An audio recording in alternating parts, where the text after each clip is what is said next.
Bonjour à tous et bienvenue dans Timecap 20 minutes. Aujourd'hui, dans ce podcast, on est avec Arnaud et Amélia et on va vous parler de nos compétitions qu'on organise. Donc les Mulhouse Factory Showdown qui viennent de se dérouler la semaine dernière et les autres compétitions qu'on organise durant l'année. Donc Amélia, c'est une petite nouvelle que vous n'avez jamais vue dans le podcast et qui s'est occupée de toute la partie communication et qui a géré le Instagram de la compétition. Tu veux te présenter, Ok, Amélia, ou pas? carrément. Du coup, moi, ça fait 2 ans, tout juste 2 ans que je suis à la boxe de Mulhouse. Le crossfit, c'est vraiment pas mon sport premier. Moi, je suis plus dans le trail et la course. Mais je me suis perdue. Et voilà, maintenant, je fais partie de l'équipe. Ok, parfait. Du coup, on va commencer par vous parler de la création des Mulhouse Factory Showdown. Donc, comment on a eu l'idée d'organiser une compétition individuelle, ce qui est plus rare que les compétitions en team. Euh, et du coup, l'idée, elle est venue comment, Arnaud? L'idée, on avait déjà parlé ensemble. Au début, on faisait déjà des compétitions, les Mulhouse Battle, du coup en team.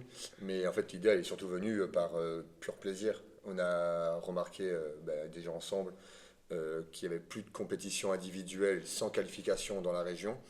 Et en vrai, nous, on cherchait ça même à faire. Enfin, moi, personnellement, j'aurais bien aimé faire les Mulhouse Factory Showdown. Mais c'est sûr qu'il n'y avait plus tout ça. Et en vrai, pur kiff, on veut juste revoir un peu des émotions avec des athlètes seuls sur le floor. Et revoir tout ça, ça fait vraiment, vraiment plaisir. Et je pense que pour l'instant, oui, on kiffe voir ça et on kiffe faire ça. La dernière fois qu'on avait organisé une compétition, c'était les Mulhouse Winter Battle à CrossFit Ilzac. Ouais. Et ça s'était très bien passé. Ouais, enfin, en tout cas, des retours et ce que nous, on a vécu, c'était incroyable en tout cas. Et du coup, on s'était dit, on aimerait organiser quelque chose d'aussi bien, mais ici à CrossFit Mulhouse Factory. Mais on n'avait pas forcément l'espace nécessaire pour faire une belle compétition. Donc on a attendu. On a attendu longtemps. On a eu des gros problèmes de fournisseurs pendant un long moment. Parce que de base, ça devait se faire dans la foulée.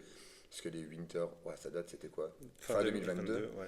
Et normalement, début 2023, on devait déjà avoir notre nouvelle salle où on organise maintenant les compétitions. On a eu des gros problèmes de fournisseurs et ça a été retardé et on a seulement pu ouvrir en mai 2024, si je dis pas de bêtises.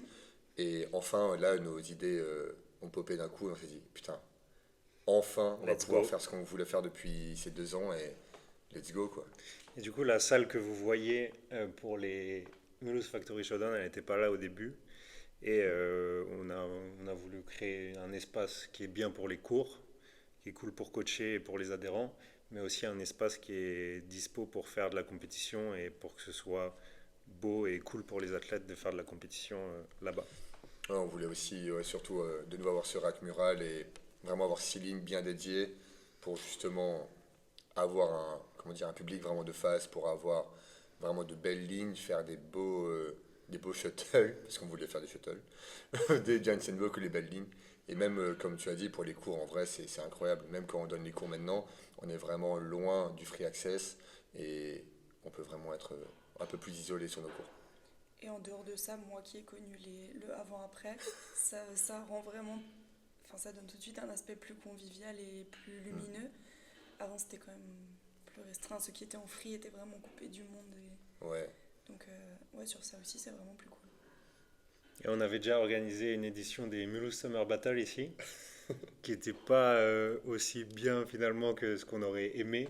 Et c'était avant d'avoir ce nouvel espace.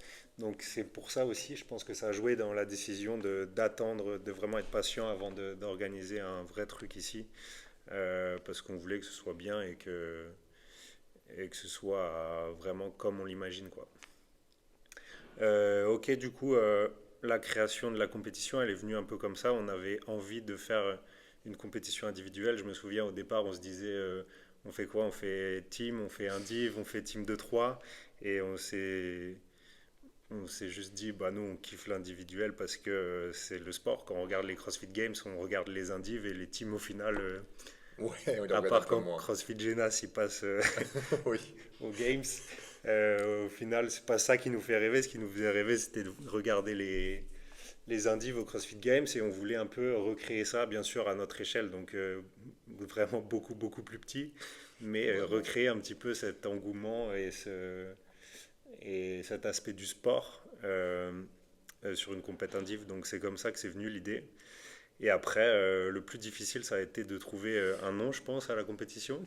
Oui. Oh putain, oui, c'est vrai, on avait mis un de ces temps. On a utilisé ChatGPT, qui nous a donné que des noms de merde, mais On savait pas entre contest, showdown, ouais. battle, on l'avait déjà utilisé. Throwdown, on savait. On a tellement hésité avec tout ça.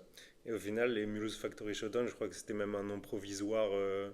On s'était dit, bon, ok, on part là-dessus, mais Hmm. voilà. Ouais. Mais au final, c'est resté.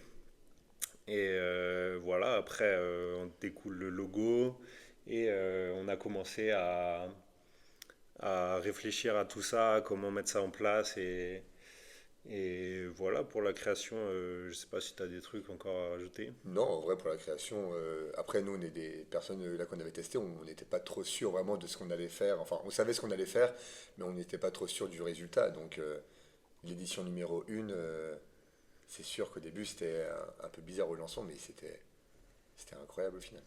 Ouais, ça s'est super bien passé. Il y avait un bel engouement aussi au Ouais. début. Je me souviens des 2 semaines avant la compétition, on était très très stressé Oui. dans l'orga et ça se ressentait beaucoup puisqu'on a eu des retours des adhérents aussi à la fin de la compétition, d'Amandine surtout. Ouais.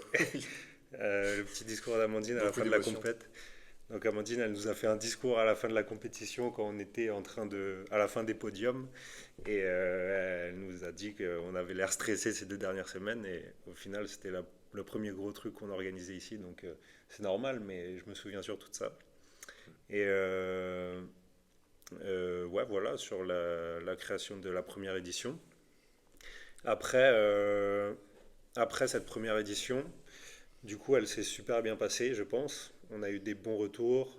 On a eu des beaux athlètes qui ont fait la compète, qui sont venus d'un peu partout en Alsace surtout. Mm. Et ça faisait super plaisir de voir un bon petit niveau en RX.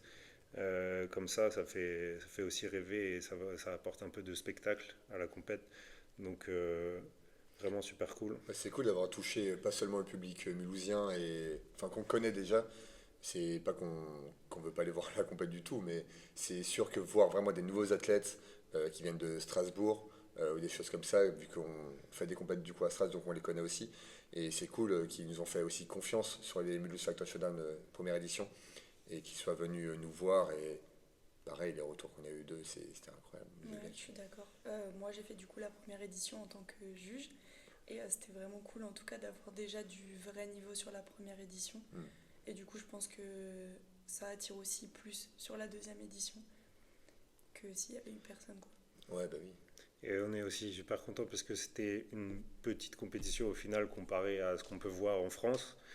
Euh, mais c'était l'occasion pour les adhérents de chez nous, les athlètes qui s'entraînent en free access ou même dans les cours, de faire leur première compétition en individuel.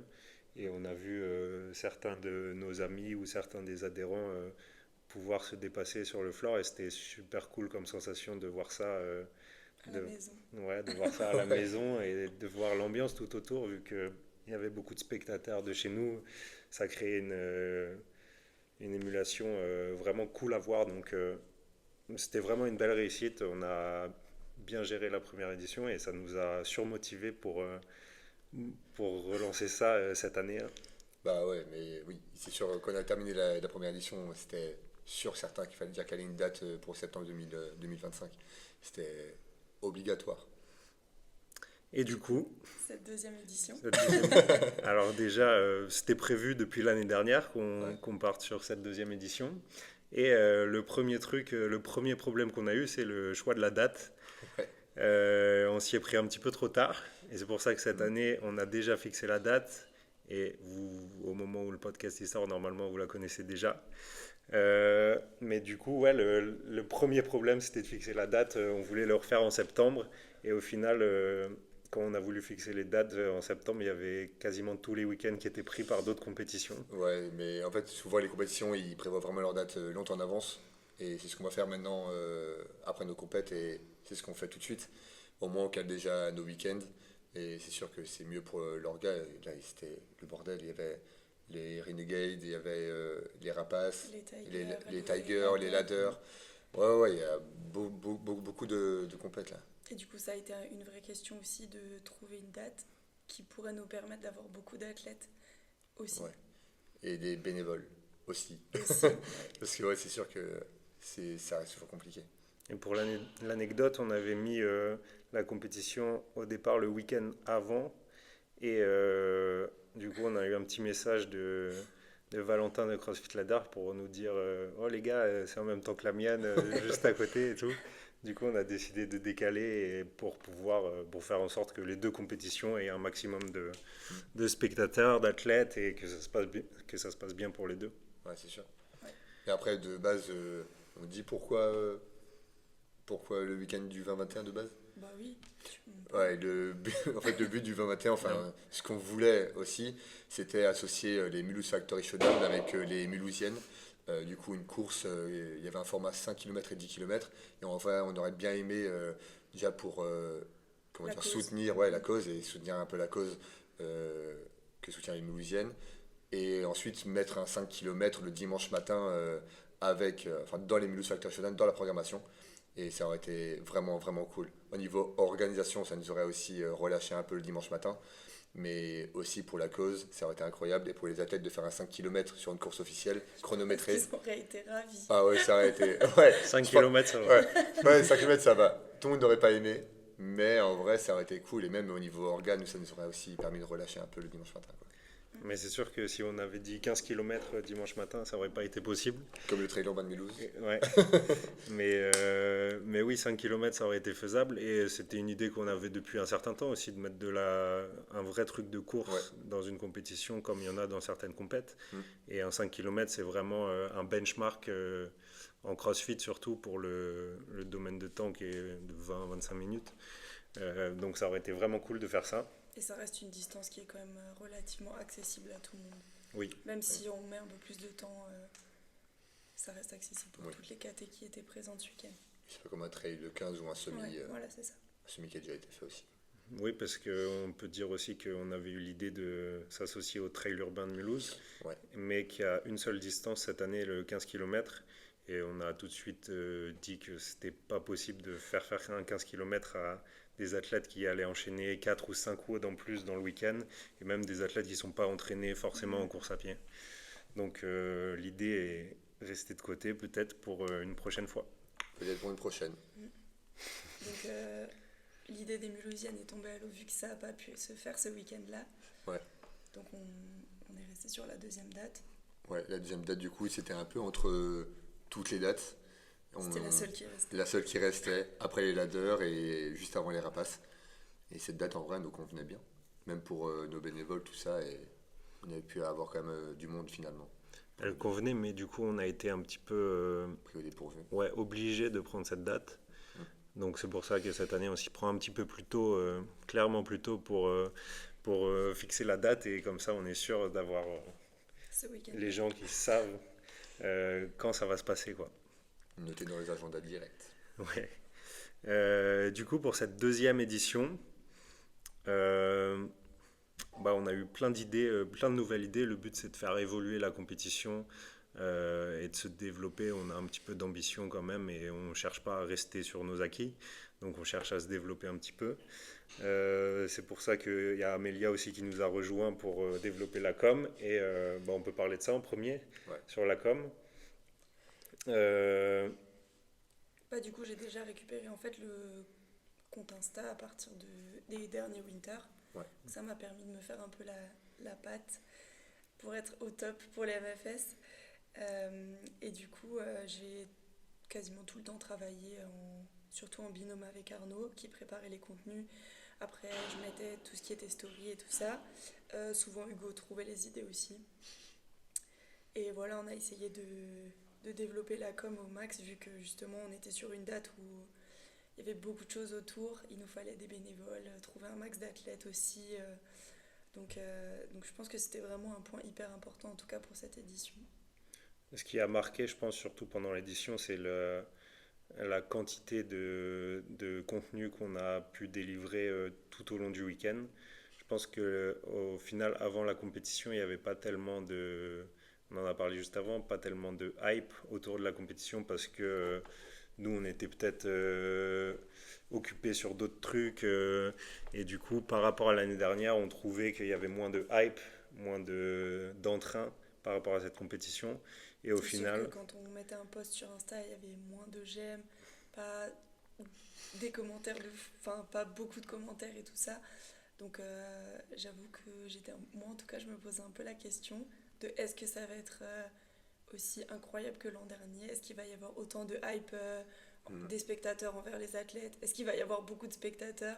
Juste déjà, enfin, 24 heures avant, quand je mettais la salle en place avec les potes, mon père et tout, et le soir, quand il y a la récupération des packs athlètes, et au final, il n'y a pas énormément d'athlètes qui viennent récupérer le pack. Enfin, moi, personnellement, le vendredi soir, j'étais encore, est-ce que ça va vraiment marcher? Est-ce que ça va être vraiment banger ou pas? Enfin, moi, je me posais encore des questions, vraiment la veille. En J'avais plus, c'est encore ce que peur. je disais à Hugo avant. J'ai dit, je comparais au Winter. J'ai republié beaucoup de stories d'athlètes qui se sont blessés, qui pouvaient finalement Mm. pas venir et tout. Je me suis dit, vraiment, les lignes elles vont être vides. Et au final, pas du tout, parce qu'il y en a beaucoup qui ont revendu leur place, etc. Ouais. Mais finalement, je c'était pense un peu des que fausses idées. c'est le jeu des compétitions. On annonce une date plusieurs mois à l'avance. Donc les gens s'inscrivent à ce moment-là, mais au final, le jour J, bah, tu n'es pas dans les mêmes conditions qu'au moment de ton inscription. Donc c'est possible qu'il y ait des aléas, qu'il y ait des blessures, qu'il y ait d'autres trucs. Donc c'est normal qu'il y ait des inscriptions ou des trucs comme ça. Mais moi, je pense que la hype, elle a commencé à monter à partir du moment où on a annoncé les WOD, surtout, où on a commencé à communiquer sur Beaucoup le plus. Helena, où on a fait une petite vidéo teaser là, sur le Helena, et on a vu que là, ça commençait à monter un petit peu la tension, la pression, elle commençait à monter. Donc c'était plutôt cool de voir ça. Ouais, j'ai republié pas mal de stories de gens qui ont testé le WOD avant et tout. Ouais. Pour genre vraiment arriver le jour J Vraiment prêt. avec une vraie strat et chaud bouillant. Et le week-end de la compétition, on avait décidé en amont de au moins poster 3 contenus par WOD. Et du coup, on a largement dépassé ces attentes. Il me semble qu'on a une trentaine de contenus au final sur 27 vidéos dans le week-end. Ouais. 27 vidéos dans le week-end. Donc sur 6 WOD. Donc ça fait largement plus que 3 par WOD. Et le but c'était déjà d'être réactif et de pouvoir montrer en temps réel à tous les gens qui suivent le compte euh, ce qui se passe pendant la compète, si ça pouvait donner envie aux gens de venir voir, ça pouvait donner aux gens De envie aux gens participer. de participer l'année prochaine, pardon. Et Et ça permet aussi à ceux qui n'ont pas pu se rendre sur place de suivre à distance ouais, et de vraiment ressentir la hype. Parce que je trouvais qu'à travers les réels, on ressentait vraiment ce qui se passait dans la salle. C'était vraiment la même énergie. Donc je pense que c'était vraiment cool pour ceux qui étaient sur place de se retrouver, de se voir un peu sur Insta et tout. C'est toujours sympa. Et aussi pour ceux qui n'étaient pas sur place.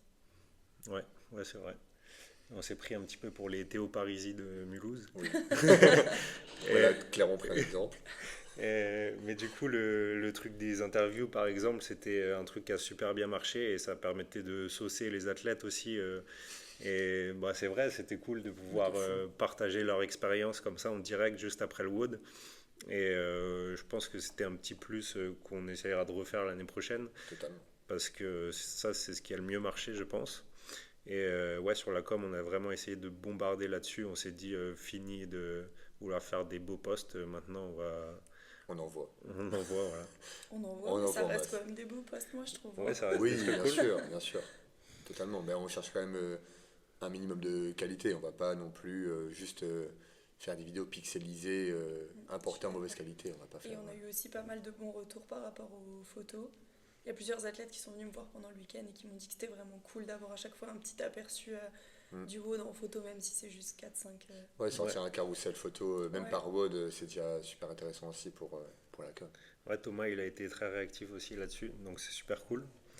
Et après, ce qu'on a mis en place, un peu comme à toutes les compétitions, c'était déjà d'avoir un head judge. Donc c'était Ludo là, et la plupart du temps, c'est Ludo qui est avec nous. Donc merci encore Ludo d'être venu. Le boss. Le Et- judge officiel. Et ça nous permet d'avoir quelqu'un qui gère toute la partie judging et du coup de déléguer ça et d'être plus libre nous sur les autres aspects. Et en plus, il le fait très très bien, donc c'est parfait pour nous. Et aussi d'avoir quelqu'un au briefing pour les athlètes à chaque WOD. Ça nous évite de faire un briefing le vendredi ou le samedi soir pour les WOD que les athlètes regardent pas forcément.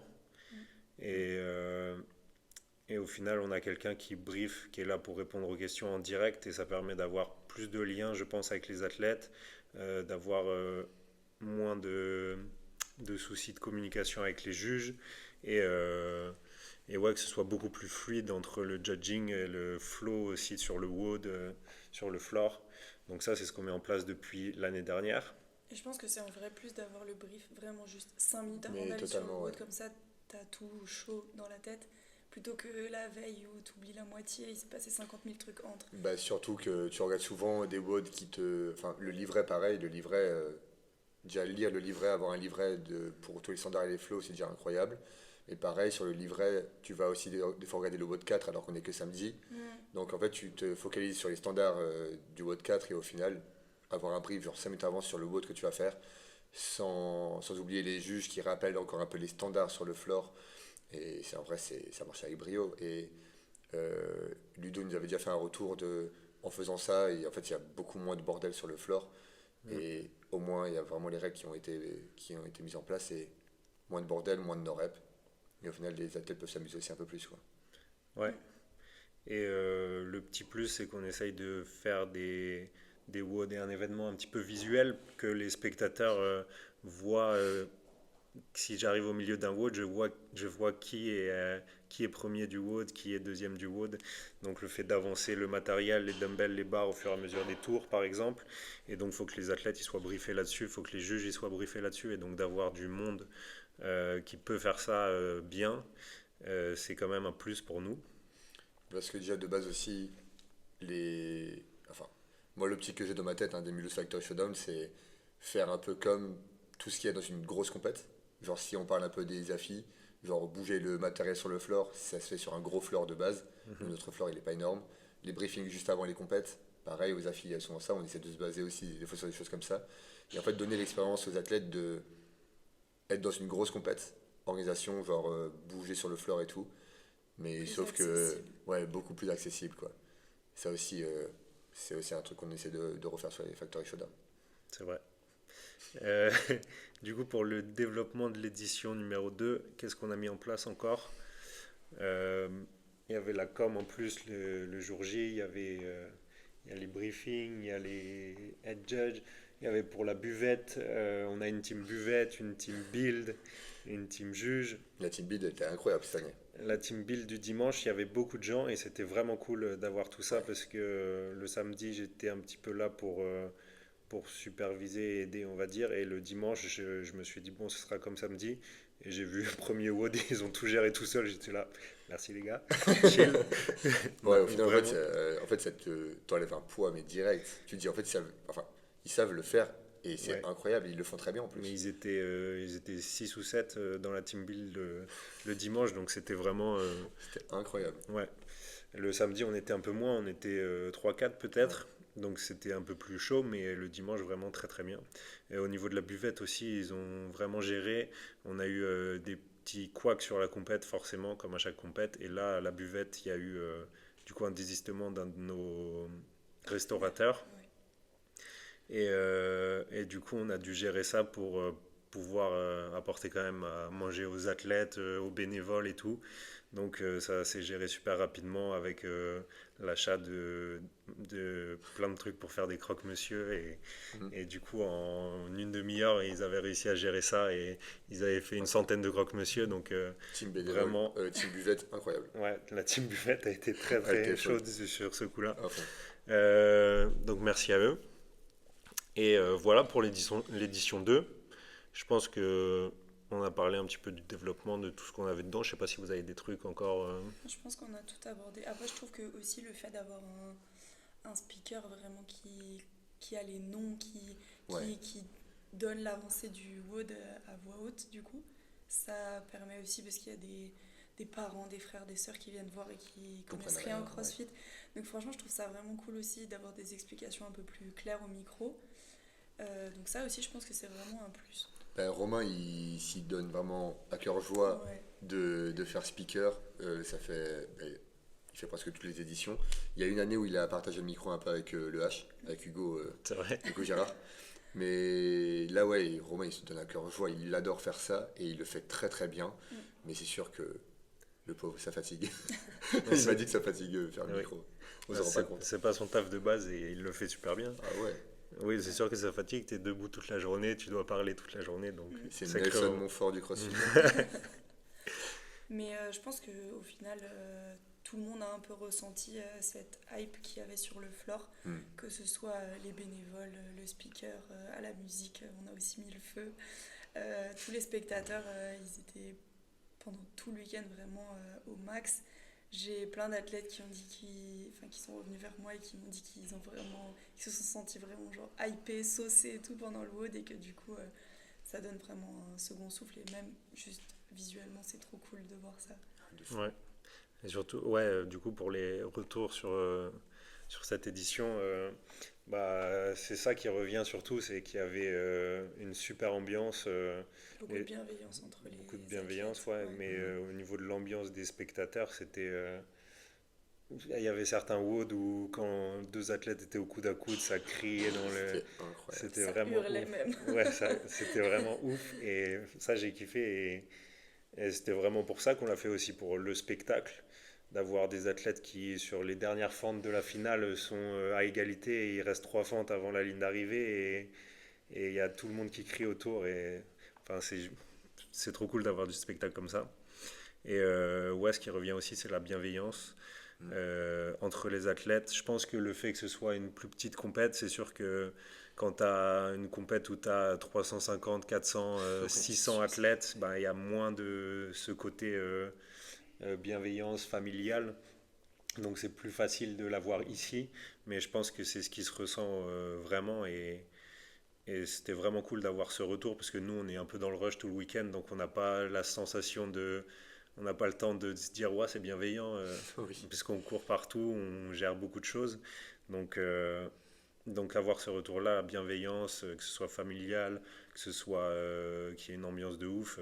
Même avec les bénévoles au final, hein. Parce que Mm. même Ouais, les juges, enfin, il y a beaucoup de retours de personnes qui disaient que les juges étaient incroyables, genre bienveillants aussi. Il n'y avait Ils pas encouragent d'athlètes, et tout. ouais, Ouais. il y a enfin, des juges qui encourageaient. C'est pas le travail d'un juge de base, hein, Mm. mais ils encourageaient les athlètes. Il n'y a pas eu d'énervement d'athlètes envers les juges. Ça aussi, c'est vraiment un gros point, je pense, à soulever. Parce que dans les compétitions, on sait très bien que quand il y a un OREP qui sort, il y a des athlètes des fois qui s'énervent, mais là, je pense que on a vraiment de la chance d'avoir une compète aussi bienveillante. et c'est aussi grâce à l'investissement des bénévoles, parce que on a des gens qui sont investis depuis même la semaine ou plusieurs semaines avant la compétition pour que ce soit un super événement et sans qu'ils en retirent rien au final financièrement, enfin c'est bénévole quoi. Et ils se sont donnés à 200% pour que ce soit une super compète. On communique avec Ludo, le head judge, depuis plusieurs semaines avant la compète sur les standards, sur les WOD. Euh, les gens à la buvette qui ont des idées et qui nous donnent leurs idées au final plusieurs semaines avant et qui s'investissent. Sarah qui fait les vagues des juges Mm. avec des belles couleurs pour que ce soit lisible. Donc vraiment, il y a des gens qui s'investissent à fond dans cette compétition et ça fait super plaisir de voir ça.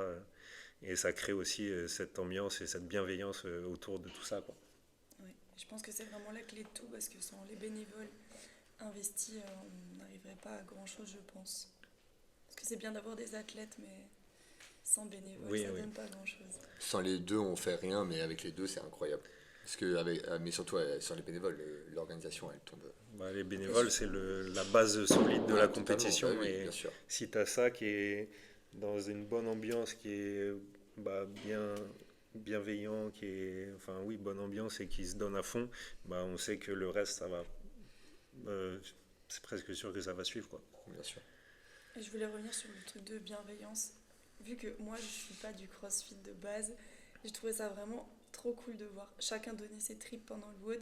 Et dès que c'est fini, ils vont s'encourager les uns les autres pour finir. Ça se prend dans les bras et tout à la fin. Franchement, c'est vraiment cool Trop de d'émotion. voir ça. Ouais, non, mais franchement, je l'ai vraiment ressenti à cette édition, mais je trouve ça vraiment trop cool de voir un comportement comme ça sur le floor. J'ai pleuré 2 fois. Et pas dans le discours. Sur le floor, pleurer 2 fois. Et ça s'est vu aussi beaucoup chez les masters femmes là, elles Ouais. ont fait une photo ensemble à la fin, elles s'encourageaient beaucoup, elles se donnaient des conseils à l'échauffement. C'était super cool à voir, ouais. Quand est-ce que t'as pleuré? Tu veux vraiment savoir? Vas-y. Quand on a interviewé Elena. 3 fois. 3 fois du coup. On a interviewé Elena et Elena à la fin, Elle a dit un mot trop gentil pour Céline. ouais, Du coup, parce que du coup Elena elle était au coude à coude avec Céline sur la finale, sur les fentes. Et, et du coup elle avait dit un truc du genre, en fait on a fini ensemble. Genre j'ai pas fini Oui, avant oui. elle, on a fini Ouais. ensemble, que ce main soit dans la elle ou main. moi, c'est Que trop ça, bien ouais. et tout. Et c'était tellement, c'est tellement bienveillant, c'est tellement mignon, et du coup, je suis un peu émotif. Et du Et coup, fatigué. j'ai pleuré, ouais, très fatigué. Après, il y avait Céline qui s'est donnée à fond. Enfin, Ouais. Céline, je l'ai coachée pendant 3 ans, je l'ai suivie pendant 3 ans en tant qu'athlète. Euh, enfin, moi en tant que coach, et je la coachais. Et pareil, l'avoir se défoncer sur le floor, être mal, parce elle avait des blessures, des choses comme ça. Et l'avoir se donné à fond, et à la fin, l'avoir essoufflé, crevé sur le mat, et j'ai chialé. Et ensuite, c'était Florine, du coup, une de nos bénévoles, la sœur de Tim, qui a réconforté Angèle, parce qu'Angèle, elle a fait une crise d'asthme sur le floor et elle allait vraiment pas bien. Et voir, pareil, autant de bienveillance avec Flo, qui est de base bénévole, qui vient juger et qui prend vraiment soin des athlètes comme ça, j'ai pleuré de nouveau. 3 fois. Ok, ok. Voilà. Je pense qu'on a tous un peu vibré pendant cette compète parce Ouais, que vraiment. ce soit en RX femme ou RX homme, je trouve qu'à chaque WOD c'était vraiment sur le fil du rasoir. À chaque fois c'était de la vraie bagarre. Tout le monde était accroché au résultat. Et franchement c'était vraiment cool. Par exemple pour Tom qui est pas du tout non plus du milieu CrossFit et qui est pas hyper adepte de ce monde-là. Même lui il m'a dit que vraiment c'était incroyable et que vraiment il a trop kiffé et qui sera là avec grand plaisir sur les prochaines éditions. Trop cool. On a déjà Ouais. notre photographe. Si jamais n'envoyez pas vos candidatures, on a déjà signé notre photographe. Ok, voilà pour les petits retours sur cette édition. Je sais pas si vous avez encore des retours qu'on a eu. Moi, c'est à peu près tout. On nous a félicité pour l'organisation, la bienveillance, que les WOD étaient très cool aussi. Ouais, ça on nous le dit souvent. La programmation de. Je sais plus qui fait la programmation, mais un gars incroyable. La programmation vraiment, elle est incroyable d'année en année. Enfin, je crois que c'est Factory Comp. Non, c'est pas le gars qui fait Factory Comp aussi, si on peut le placer. Il est trop chaud. Mais ouais, en vrai, on a eu énormément de retours positifs après la compétition et c'est pas.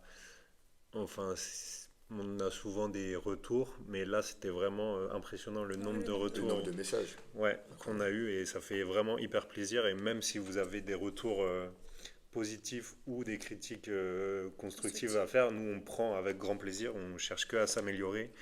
Et donc, si vous avez des trucs à dire, même nous, on a vu de notre côté des trucs qu'on peut faire, où on peut faire mieux. Tout n'était pas parfait, loin de là. Donc, on sait qu'on peut s'améliorer sur plein de trucs. Mais si vous avez, vous, de votre côté, par rapport à votre vécu de l'expérience, des retours à faire, eh ben, n'hésitez pas, on prend avec grand plaisir.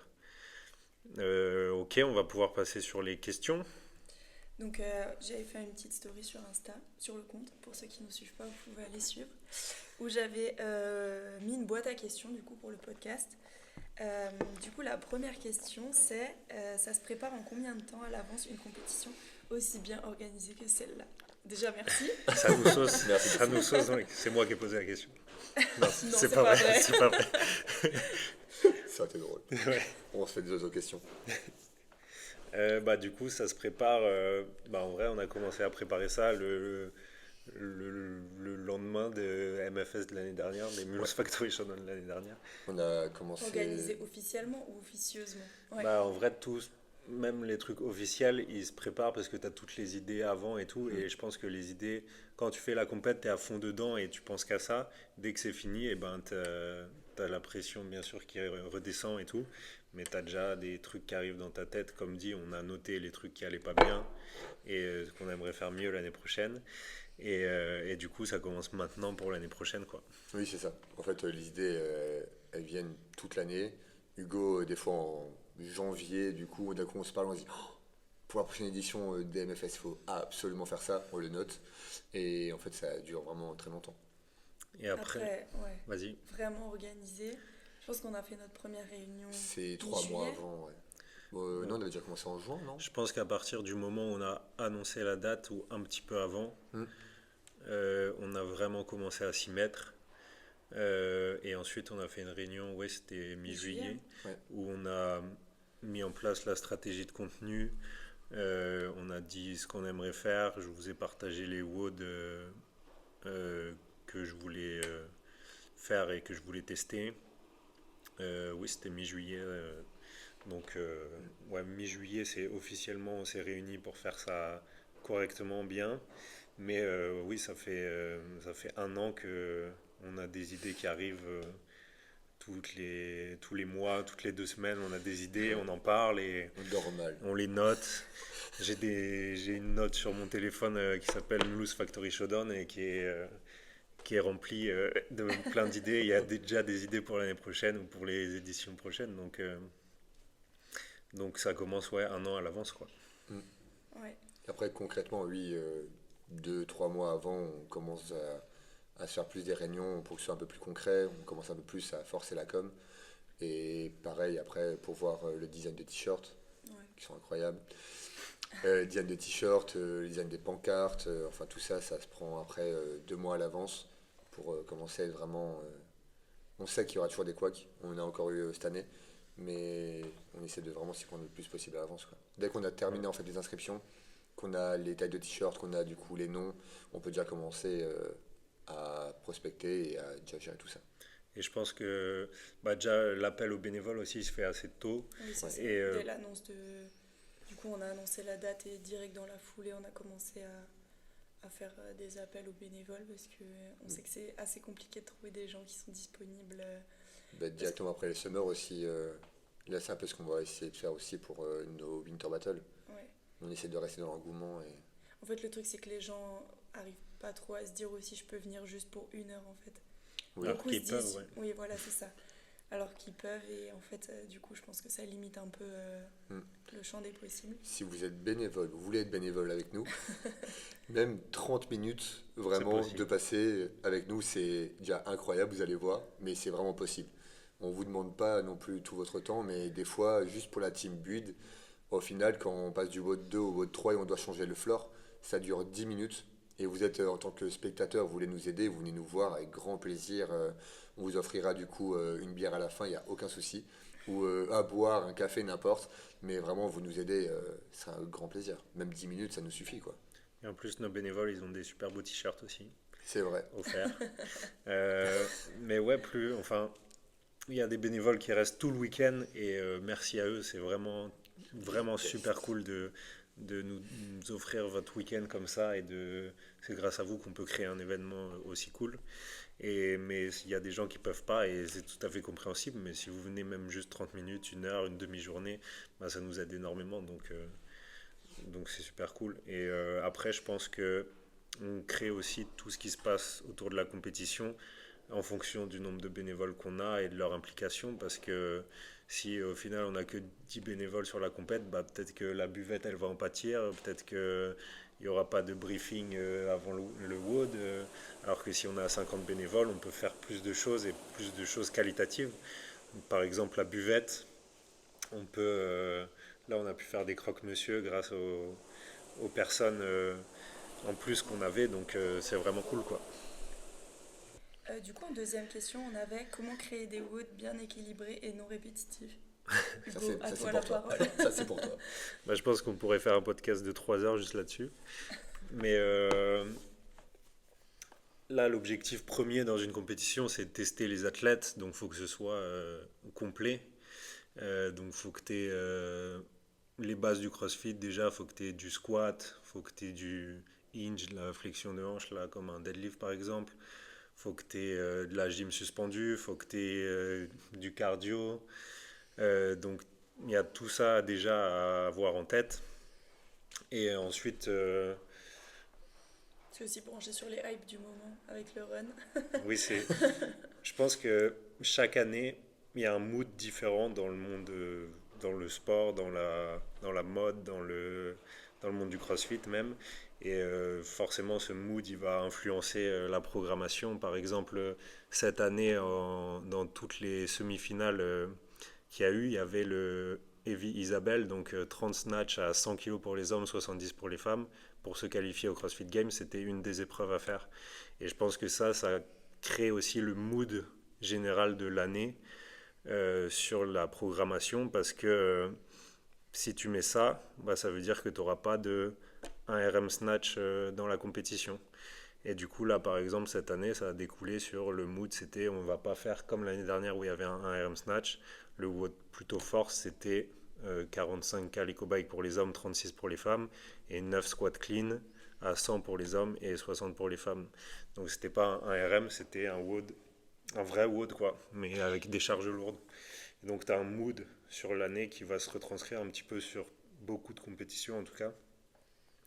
Mais après, pour que ce soit équilibré, ben, faut prendre en compte que tu peux pas mettre du squat dans chaque WOD, tu peux pas mettre de la gym suspendue dans chaque WOD, mais il faut que tu aies un quota de gym, un quota de force, un quota de cardio.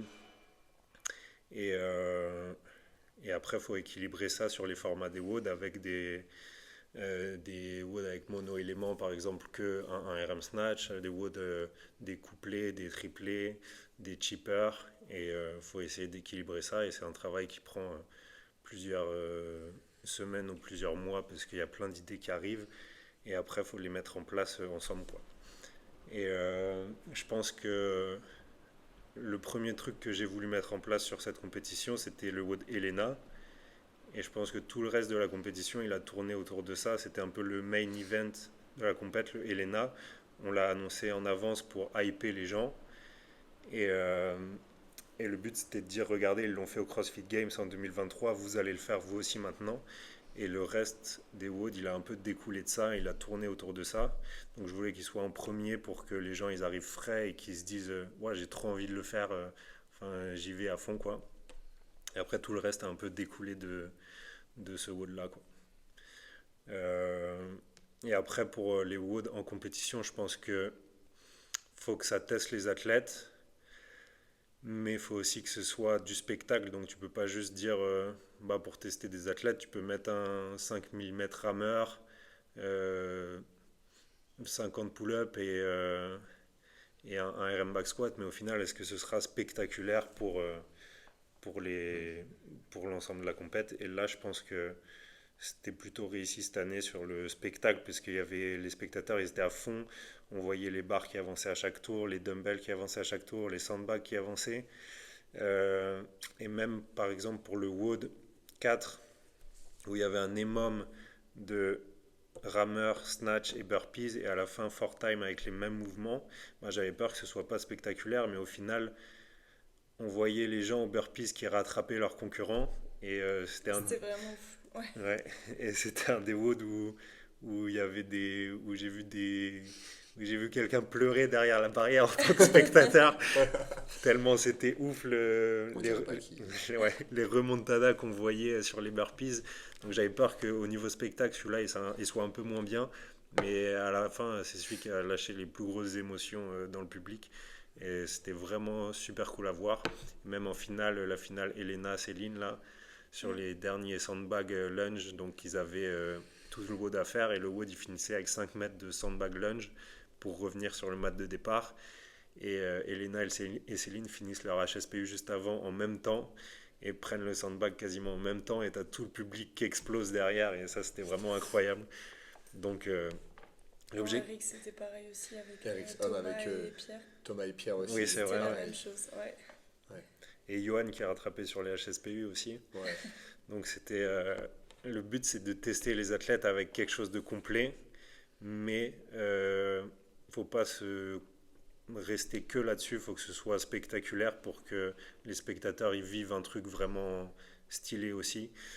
Et, euh, et après, il faut aussi penser, je pense, à la team build et à la lisibilité du WOD. Par exemple, si on met rameur, sandbag, une barre, une dumbbell sur le floor, bah, tu comprends rien à ce qui se passe.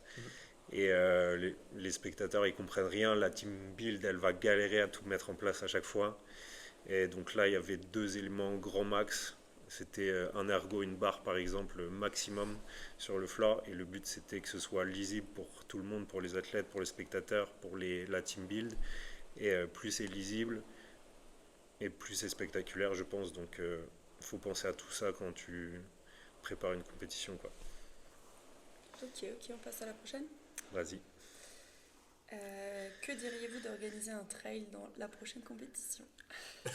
Bah, on Parce en qu'il y a a déjà la parlé. moitié des athlètes en train de pleurer. Oui, je pense. Bah, en vrai, on en a parlé au tout début. Enfin, de base, c'est ce qu'on voulait faire.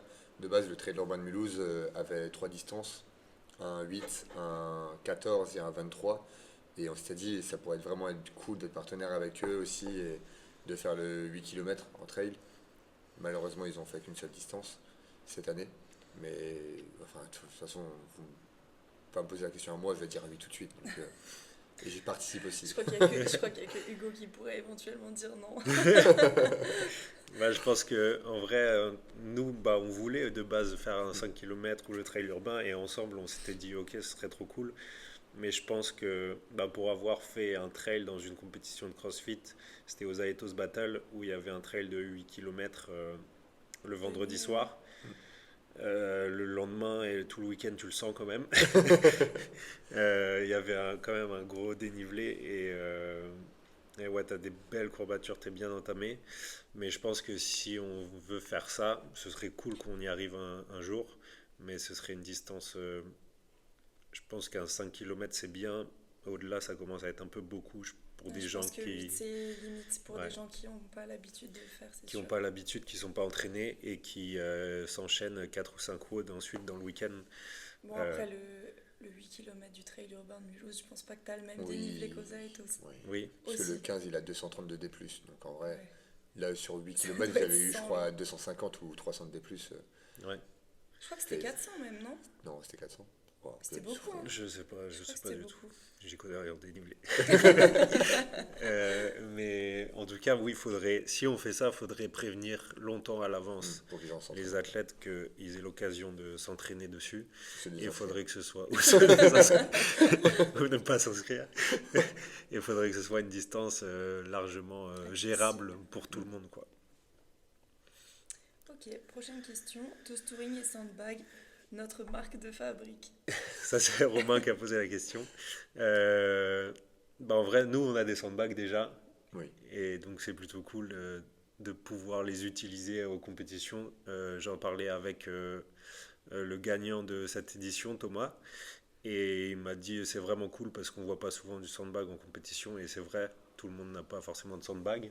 Donc, nous, on a la possibilité d'en mettre. Je pense que c'est un truc plutôt cool et qui est accessible à pratiquement tout le monde.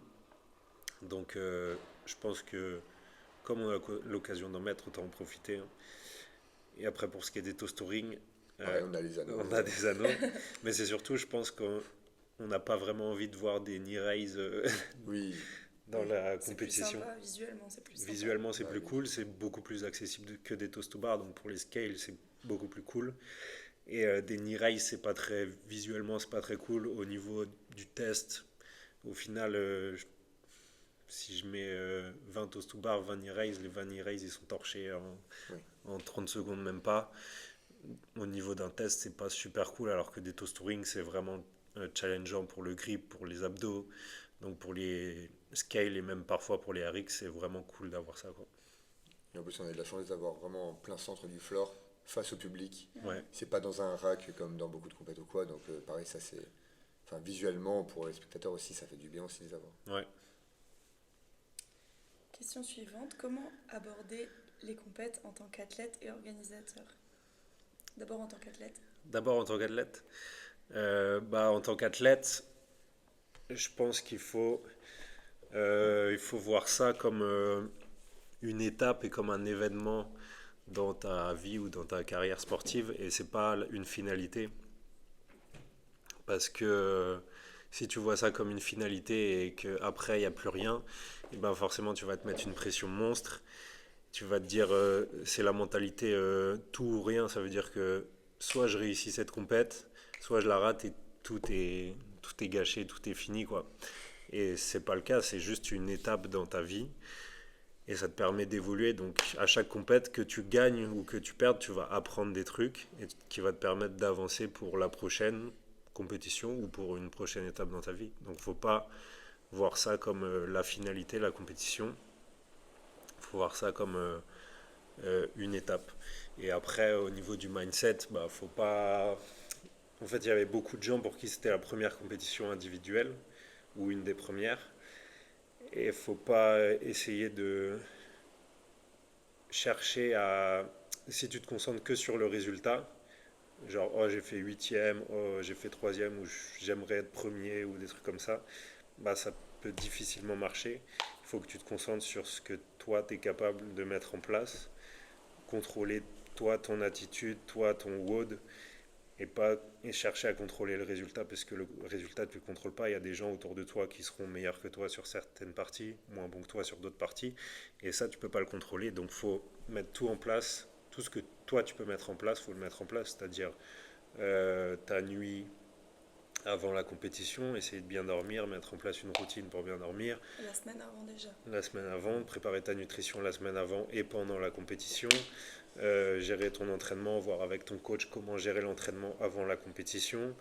Euh, Avant le WOD, savoir ce que tu vas faire à l'échauffement, t'échauffer correctement, savoir quand tu passes pour pas arriver en retard, bien lire les standards ou bien écouter le briefing pour être sûr de ne pas avoir de no-rep. Essayer sur le floor de ne pas avoir de no-rep et de respecter sa stratégie ou de faire du mieux que tu peux. De toute façon, tu ne pourras pas faire mieux que ce que tu es capable de faire. Donc, tu contrôles tout ce que tu es capable de contrôler et à la fin, le résultat, c'est juste une information sur ok, j'ai fini deuxième à SWOD, c'est que c'est plutôt mes points forts, je suis plutôt bon là-dessus, j'ai fini 12e là-dessus, c'est peut-être que je dois plus travailler ça. Donc à la fin, il faut prendre l'info et essayer d'avancer à partir de ça. Mais pendant la compétition, tu dois juste te concentrer sur toi et donner ce que tu peux donner, quoi. Ouais, je suis d'accord. Je trouve il y a eu beaucoup d'athlètes qui se sont mis vraiment la pression, Oui. qui guettaient les lignes d'à côté. Je trouve que ça manque un peu de je me focus sur moi et j'essaye de me dépasser moi-même et de faire du mieux que je peux en fait. Beaucoup d'athlètes qui regardent le leaderboard avant la compète Ouais. et qui disent déjà ah mais cette fille ou ce gars-là est plus Ouais. fort que moi, donc ça va être dur. Oui, ça va être dur, Ça sinon va on être dur. s'inscrit pas. Même si tu es seul sur le leaderboard, ça va être très dur pour Ouais. faire un temps. Donc oui. Et après, en tant qu'organisateur, c'était quoi? Comment Comment aborder aborder? la compète? En tant qu'organisateur, cette année, je pense qu'on était plus serein. Mais je pense que c'est la quatrième compète qu'on organise là. Mm. Et à chaque fois, on apprend et du coup, on est de plus en plus serein par rapport à l'organisation. Et même je trouve que, en tout cas pour nous trois, on se connaît plus maintenant et Mm. ça se voyait que c'était beaucoup plus fluide que les dernières compètes. Là En aussi tout cas de mon point maintenant, de vue. chacun a son rôle au final dans l'orga. On sait que Romain par exemple c'est celui qui va faire les scorecards et qui va organiser ça avec Ludo. On sait que Hugo va s'occuper des livrets des standards, des votes, tout ça. Toi maintenant la com, moi qui fais une partie de la com et enfin tout le gros travail encore plus de l'organisation vraiment de la compétition. Il y a plein de choses vraiment qui vont jamais changer du coup sur l'orga. Donc au final on a tous nos rôles et en fait on a limite plus trop besoin de se poser des questions. On fait, on se consulte à la fin quand on a fait notre tâche et on règle les petits soucis encore derrière. Mais Ouais, c'est ça, je trouve. Même quand il y a eu le petit couac au niveau du repas de midi, genre je trouve Oui. qu'on a vraiment hyper bien rebondi assez rapidement. On allait faire les courses, il y en a d'autres qui ont fait ça, on a discuté et au final en une heure le problème était réglé. c'est ça. Donc je suis pas sûre que ça se serait si bien passé à la première édition, mais Il y aurait là plus de c'était stress en Il y tout aurait cas. plus de je pense. stress. Là Bah c'était oui. vraiment. En fait, c'est ça, C'est bien passé. enfin, moi, limite ne plus avoir autant de stress qu'aux premières compètes, stressé dans le sens où je me dis Pourquoi je stresse pas là? pourquoi je stresse pas? Pourquoi tout est fait? Pourquoi, pareil, là, cette année, Le vendredi soir. ouais, le vendredi, on a fini la mise en place de la salle à 16h, alors que l'an dernier, enfin, juste sur les Summer Battles, c'était plus à 18h. Avant, c'était à 20h. Ouais. Et en fait, là maintenant, on commence à être de mieux en mieux sur l'orga. Et en fait, c'est stressant de se dire, bah attends, mais il y a un truc qu'on a oublié, Puis c'est rien pas devient possible. bon. Ouais, mais c'est ça, mais c'est. Putain, on a oublié un truc, c'est pas possible. On a toujours oublié quelque chose. Mais là, D'imprimer les pancartes ouais. dans la buvette et tout, on a toujours oublié, mais c'est des petits trucs. Ouais, c'est pas grand chose. Ouais. Là, c'était particulièrement chill. Ouais. Mais oui, je pense qu'on est de mieux en mieux. Mais par contre, maintenant, enfin, ça nous est arrivé d'oublier des petits trucs. Par exemple, les lignes des wall walk qu'on a oublié de mettre en place le vendredi. Trop serein. Du coup, entre le WOD 2 et le 3, on a dû les mettre en place. Ça prend 5 minutes, mais c'est clair que ça fait un petit coup de stress sur le moment, se dire putain, les lignes des wall walk. Il y a encore des trucs qu'on peut améliorer, bien sûr, pour être encore plus serein. Mais je pense que là, on était vraiment beaucoup plus chill et ça nous permet de se dire que s'il y a des couacs, on saura réagir. Il y a eu le couac à la buvette, il y a eu pendant la compétition une barre qui a pété en plein WOD. Ça faisait 13-14 minutes qu'ils étaient en train de WODer sur un WOD de 20 minutes. Et il y a une barre qui casse et on a su réagir direct. En 5 secondes, c'était réglé. Ouais, heureusement. Et du coup, tant mieux parce que sinon, je sais pas comment on aurait fait, mais enfin, on arrive beaucoup plus à réagir parce qu'on est plus serein de base. Si on est stressé, qu'on a l'esprit plein d'autres trucs, et ben, c'est plus difficile de réagir en cas de petite crise comme ça. Et là, comme on est plus serein, ben, ça se gère plus facilement, quoi. Ouais. Prochaine question. On pense quoi des no-shows sans prévenir dès le samedi ou entre le samedi et le dimanche? No-show des athlètes ou des bénévoles? Bah les deux, hein. Non, en vrai, les no-show, au niveau des athlètes, en fait, c'est partie du jeu, c'est ça. Mais les no-show des athlètes, en vrai, quand ils viennent pas d'un coup chercher leur pack athlète le vendredi soir et le samedi et qu'ils nous préviennent pas qu'ils n'envoient pas de mail, oui, c'est un peu chiant parce qu'on a quand même créé des vagues. Du coup, là, on était sur 12 hits en tout. Et en fait, s'il y a beaucoup de no-show, en fait, on peut faire 11 hits, gagner du temps, gagner une demi-heure sur la journée. Pour les athlètes, c'est cool. Pour nous, c'est cool. Pour nos bénévoles, c'est vraiment cool. Et ouais, c'est un peu bête. Mais il y a des personnes, oui, qui viennent pas, qui préviennent même pas. Et c'est vraiment aussi dommage. Parce que pareil, il y a des gens peut-être qui auraient voulu racheter leur place et qui auraient voulu participer à la compétition. Je suis d'accord. Donc c'est un peu dommage, oui. Bah surtout pour ça déjà, je pense qu'il y a eu Ouais. tellement de hype, les places elles sont parties hyper vite. Moi Ouais. j'ai reçu plein de messages de personnes qui auraient voulu une Mm. place, mais bah déjà je pense que c'est quand même le minimum de prévenir, d'envoyer un mail, C'est ça ça. prend vraiment 30 secondes, on va pas vous engueuler. Ouais, Et c'est ça. C'est pareil, il y a des athlètes, des fois, qui se blessent ou d'un coup qui viennent pas le dimanche. Bah ouais, prévenez-nous en fait. C'est juste question d'orga. Mm. Parce que pareil, enfin, d'un côté ça a libéré une ligne, donc le juge, bah, il n'a pas besoin de bosser sur cette ligne-là. Mais pareil, ça on aurait pu l'anticiper directement et tourner un peu plus avec les juges ou des trucs comme ça. En fait, c'est juste dans l'orga. Ces personnes-là, des fois, elles ne voient pas forcément à mal, mais nous, ça nous embête quand même dans l'orga. Bah, c'est clair que c'est dommage. Nous, on préférerait que toutes les lignes soient pleines Ouais, et qu'il y ait un les max athlètes de aussi. monde. Et après, c'est clair que si vous pouvez pas venir, bah, c'est dommage, c'est pas grave, mais c'est toujours mieux de prévenir et voilà, c'est tout. Mm. Prochaine question. Question pas question. Incroyable les t-shirts. Pourra-t-on les acheter? Seront-ils aussi ouf à la prochaine édition? Ça nous sauce. C'est en vrai les t-shirts. Ils étaient dingues. Tout le monde a dit qu'ils Les, étaient dingues. les Factory Showdown première édition, les Winter, les Summer et la deuxième édition, à chaque fois les t-shirts sont banger. Enfin, moi perso, je les surkiffe. Quand il reste des t-shirts athlètes, On en j'en prend. prends. Parce qu'en fait, ils sont vraiment trop beaux. Et peut-être que pour les prochaines éditions des compètes, Bah, c'est à vous de donner votre avis aussi. Ouais. On vous attend en commentaire.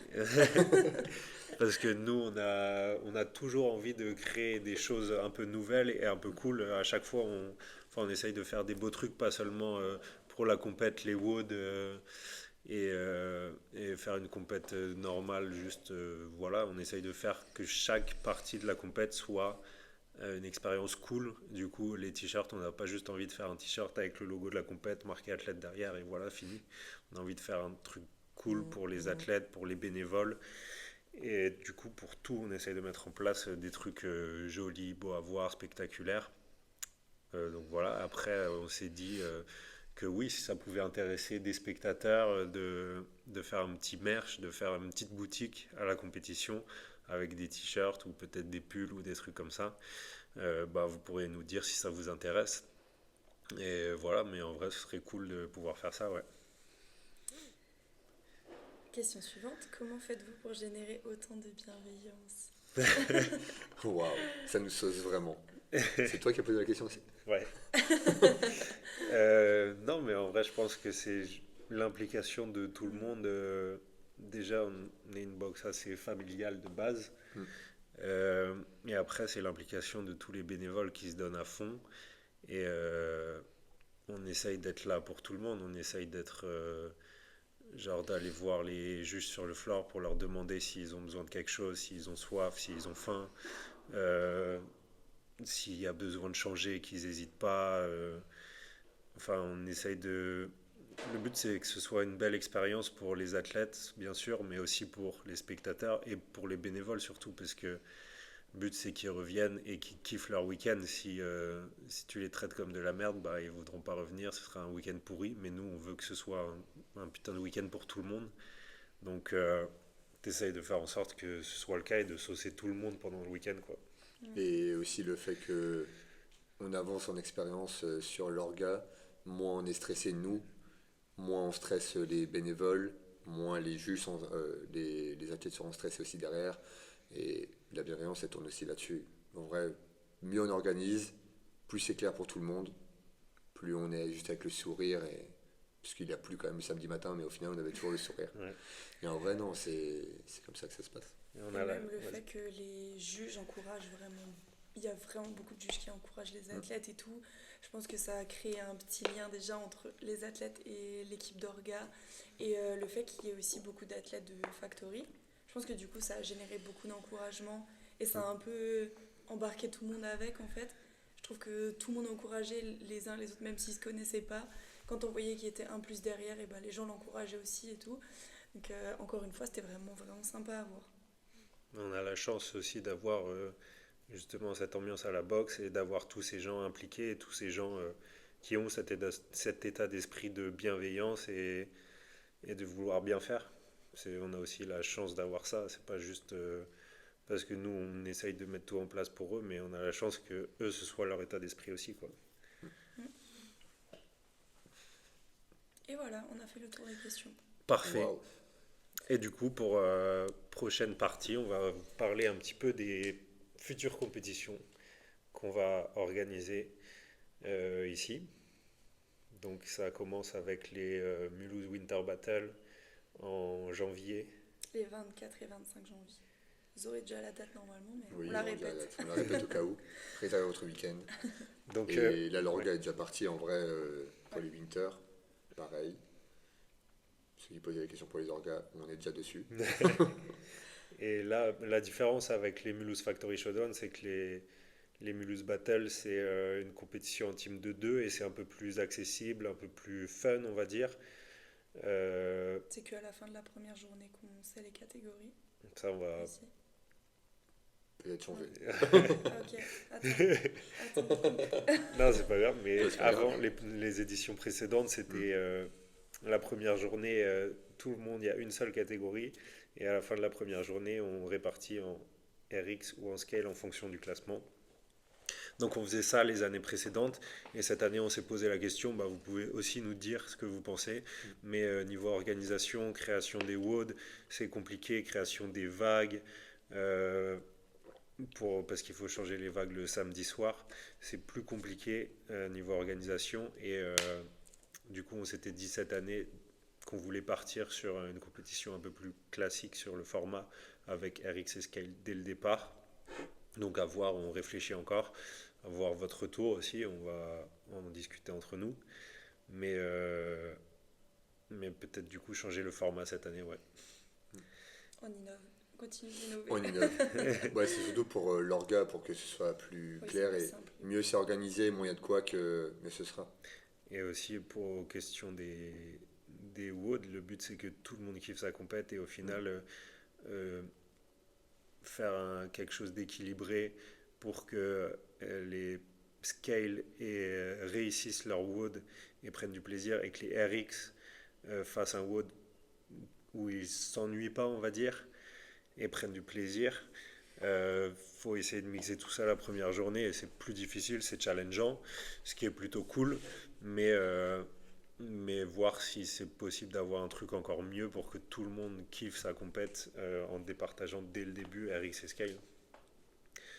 Et du coup, ça c'est notre compétition en team de 2 qui est un peu plus fun et accessible.